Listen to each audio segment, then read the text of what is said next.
A seasoned helicopter pilot who flew helicopters in the Vietnam War, as well as piloting a very famous helicopter from a popular 1980s crime drama on TV, crashes his helicopter and ends up getting his leg pinned underneath it, underwater. This man would have surely died if a fellow Vietnam veteran was not supervising the work that day, and this was all caught on video.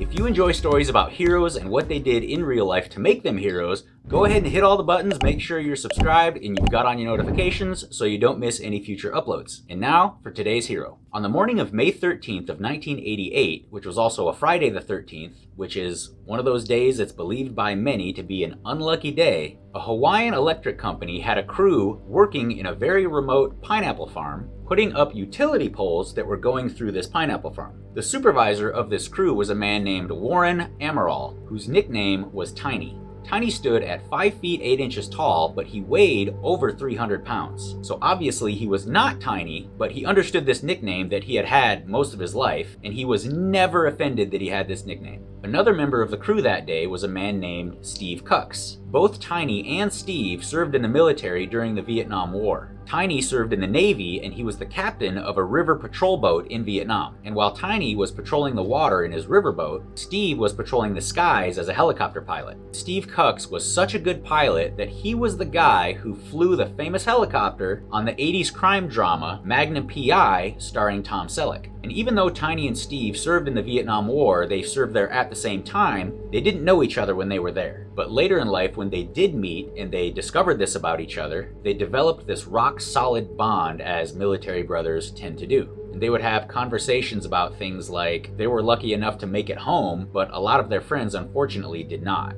Tiny even said that while he was captain of this river patrol boat in Vietnam, they would often get air support from helicopters above. A lot of times they would have choppers flying overhead because they really needed that air support.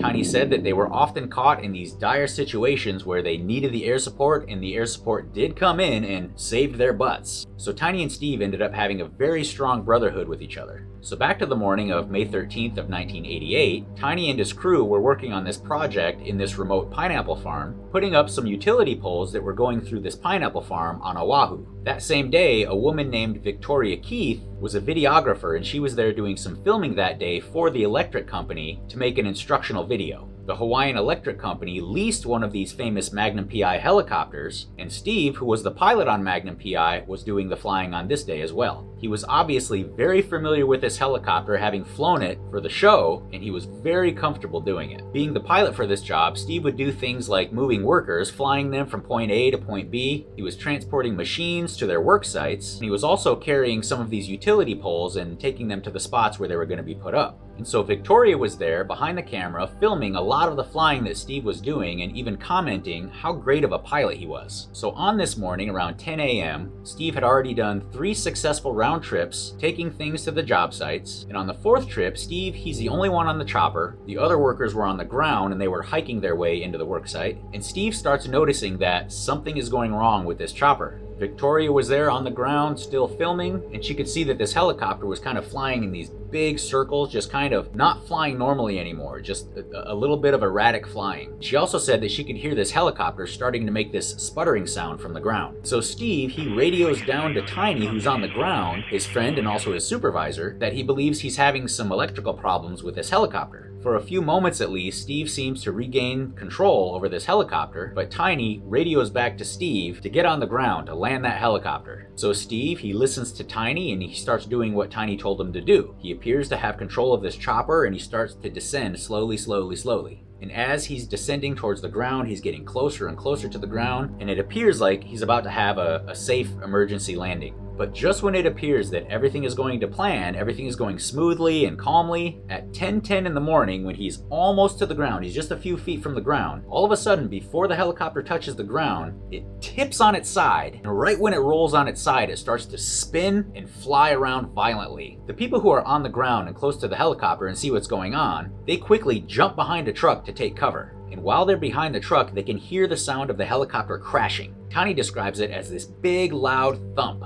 The helicopter went down in an irrigation canal. And Victoria, she's still filming, but she doesn't want to get too close because she said that she was afraid that this helicopter might explode, which was actually a very real possibility because the fuel tank of this helicopter when it crashed was ruptured. Now this highly flammable fuel was spraying out. Tiny, on the other hand, he has the complete opposite reaction. He doesn't even think, he just starts booking it towards this helicopter. He wastes no time at all, he gets there as fast as he can. Because Tiny knows, he realizes that he has a downed brother in this crash. Tiny runs straight into the water, he starts to call out for Steve. The chopper crashed on its side in the canal, which is just full of mud and 4 feet of water. And when Tiny does get to the helicopter, he can't see Steve because Steve is actually underwater and still strapped into this helicopter. And Steve is also unconscious. Tiny calls another worker to come into the water and he tells him, hold Steve's head out of the water. While this second worker is holding Steve's head out of the water, Tiny gets Steve unbuckled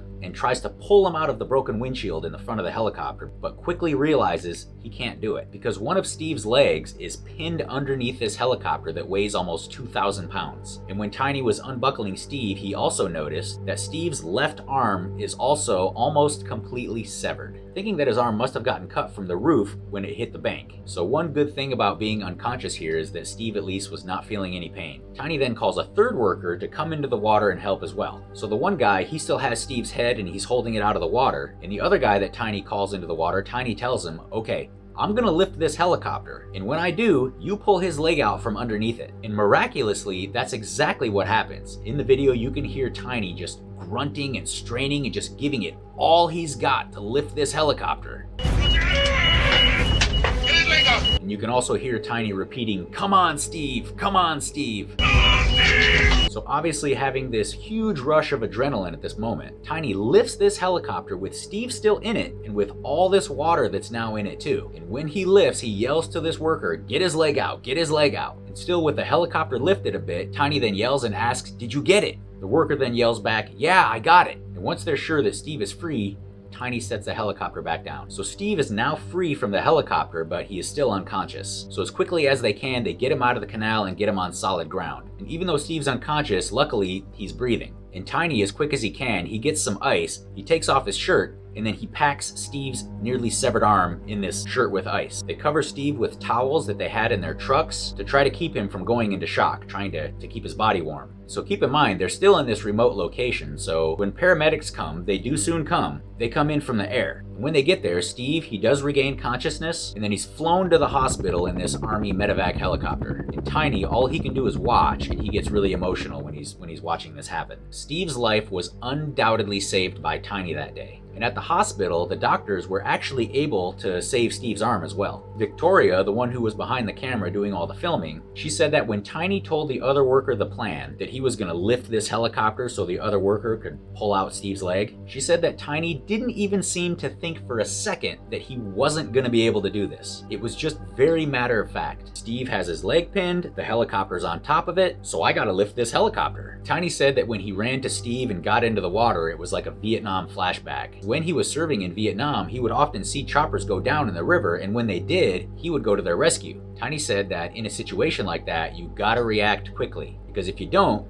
you lose a buddy. And when people ask Tiny how in the world he was able to lift that helicopter in order to save his buddy, he doesn't talk about anything having to do with super strength or the adrenaline rush that he got, but he says that while he was there doing what he did, he said a silent prayer. He said, God, please help me do this. And he did, because without him, Tiny says that he doesn't think he could have done it any other way than without God's help, especially with the depth of the water and with standing in mud, and he didn't exactly have the best positioning to get leverage either. So Tiny, with a lot of humility, fully credits God for helping him do what he did that day in order to save his buddy Steve.